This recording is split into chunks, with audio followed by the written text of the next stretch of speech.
Welcome to செவந்தி சமையல். இன்றைக்கி நம்ம வீடியோவில் என்ன பார்க்க போகிறோன்னா, வீட்லேயே தரமான முறையில் எப்படி ஹேண்ட் வாஷ் ரெடி பண்ணுறதுன்னு தான் இந்த வீடியோவில் நம்ம முழுமையாக தெரிஞ்சுக்க போகிறோம் ஃப்ரெண்ட்ஸ். வாங்க எப்படி செய்யலாம், என்னென்ன பொருட்கள் தேவைன்னு சொல்லிவிட்டு வீடியோக்குள்ளே போய்ட்டு முழுமையாக தெரிஞ்சுக்கலாம். அதுக்கு நான் ஒரு டெட்டால் சோப்பை எடுத்து வச்சுருக்கேன்.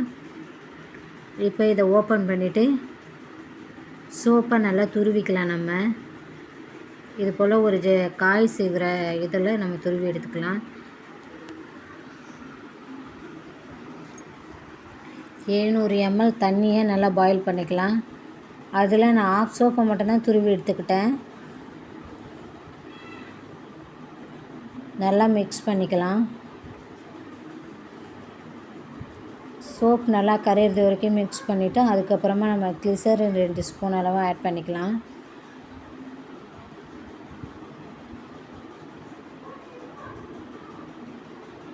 கிளிசரின் ஆட் பண்ணிக்கலாம் 2 ஸ்பூன் அளவு.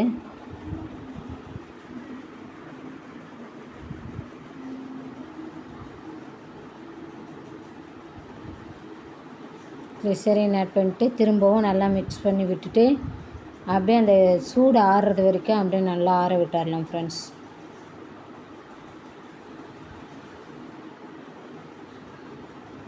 இப்போ நல்லா ஆறிடுச்சு. இந்த ஸ்டேஜில் திரும்பவும் நல்லா ஒரு விஸ்கு வச்சு நல்லா மிக்ஸ் பண்ணிக்கலாம்.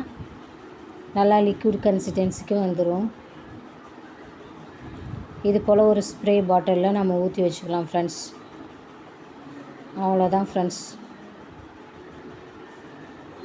நம்மளுடைய ஹேண்ட் வாஷு வீட்டிலே சூப்பராக தயாராகிடுச்சு. நீங்களும் கண்டிப்பாக ட்ரை பண்ணி பாருங்கள். எப்படின்றதுன்னு கமெண்ட்டில் சொல்லுங்கள். வீடியோ பிடிச்சிருந்தால் லைக் பண்ணிவிட்டு சப்ஸ்கிரைப் பண்ணிக்கோங்க. மீண்டும் இன்னொரு வீடியோவில் சந்திக்கிறேன். தேங்க்யூ.